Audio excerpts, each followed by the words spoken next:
For the prophecy came not in all time by the will of man,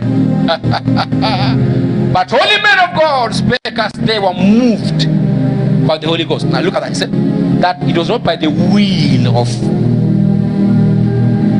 I say that the holy men spoke as guided by what?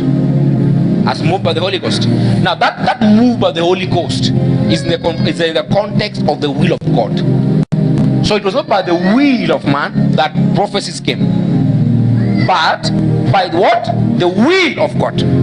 Now you see now the dangers, that if we shall prophesy minus the will of God, the whatever thing was saying just statement, but they are not spirits. Because prophets are spirits. See, what moves them is the Holy Ghost.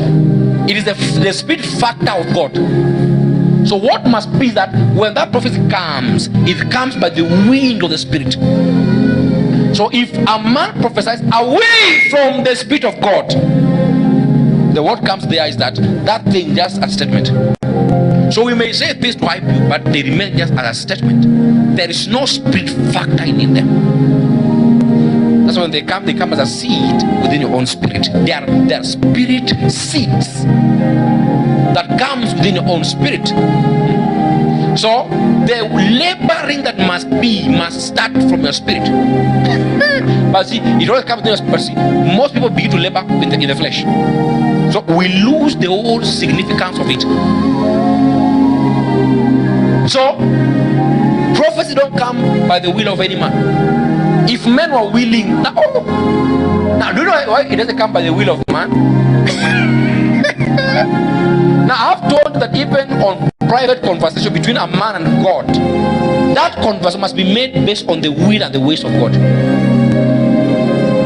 So if you want something from God, and God has come to your space, you must understand the language of God. Then make your decrees and your petitions based on how God is flowing with you. Some of God is flowing to the northwards, but you have to take God to the eastwards. So understand how God is flowing, then begin to make your petitions based on that revelation. It must be factored on the will of God. So if you know the will of God, you shall know the ways of God. It's very easy. So you are traveling. God, show me your way, but it's very simple. Just know the will of God. You shall know the ways of God. And the same applies. You want to know the ways of men, just know the will of every man. If you know the will of a man, you shall know the ways of that man. So if a prophecy was given, it was not because a man has willed, no, but God has willed, right? That the Holy Ghost may move.